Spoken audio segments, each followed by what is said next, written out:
পরিষ্কার বলেছেন একজনও প্রকৃত ভোটারের নাম বাদ দিয়ে ভোট করা যাবে না। আমাদের খুব সহজ কথা, আমরা সেই সহজ কথা বলতেই এখানে মাননীয় বিডিওর কাছে আমাদের প্রতিনিধি দল গেছেন যে সোনারপুরের ক্ষেত্রেও একই কথা প্রযোজ্য। এই যে 31,000 ভোটারের ভোটাধিকার চলে গেল, তাদের ভোটাধিকার ফিরে না পাওয়া পর্যন্ত ভোটের দিন ঘোষণা করা চলবে না।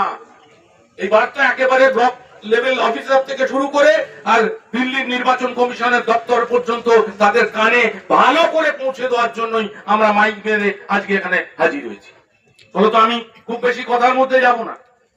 আসল কথা, গোটা রাজ্যে একটা অস্থিরতা তৈরি করতে চাইছে এবং এখানে সংখ্যার যদি আপনি একেবারে ধরে ধরে দেখেন, গ্রাম পঞ্চায়েত ধরে, ওয়ার্ড ধরে, তাহলে আমরা খেয়াল করেছি যে মুসলিম প্রধান যে বুথগুলো আছে, যে অঞ্চলগুলো আছে, এখানে অনেক কমরেড আছে।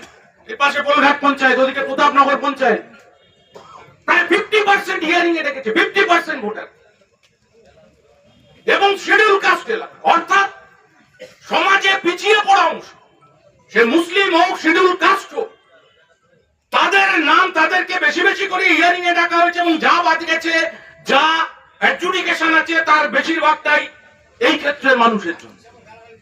আমাদের পৌর এলাকায় খুব বেশি নড়াচড়া করতে পারে, কিন্তু গ্রামের যে 11টা পঞ্চায়েত এলাকা আছে, সেই পঞ্চায়েত এলাকায় মাইনরিটি অংশে এবং শিডিউল কাস্ট অংশে এর ব্যাপক প্রভাব পড়েছে। বলতো একজনও প্রান্তিক মানুষের নাম বাদ দেওয়া যাবে না। 14 পুরুষের বাস এখানে, বাবা লেখেন বন্দ্যোপাধ্যায়, ছেলে লেখেন ব্যানার্জি, যেখানে উপস্থিত আছে সপ্তর্ষি, হিয়ারিং এ রেখেছে। মামলাবাজি হচ্ছে, মোদী মমতার খেলা। বাংলার মানুষকে বোকা ভাবছেন, সোনারপুরের মানুষকে বোকা ভাবছেন। প্রশাসনকে তার দায়িত্ব পালন করতে হবে, বিচার ব্যবস্থাকে তার দায়িত্ব পালন করতে হবে।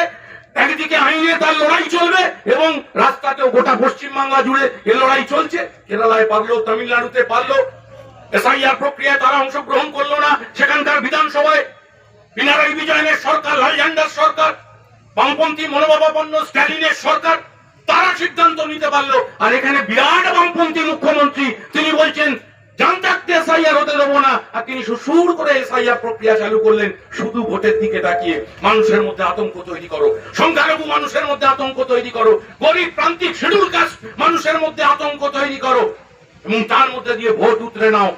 সেই লক্ষ্য নিয়ে এসআইআর প্রক্রিয়া সংগঠিত করতে চাইছে বিজেপি এবং তৃণমূল। আমরা বামপন্থীরা তার সার্বিক বিরোধিতা করছি। এই বিরোধিতার লড়াই আজকের এই ভিডিওর গেটে এসে থেমে যাবে না, যতদিন না সব ভোটার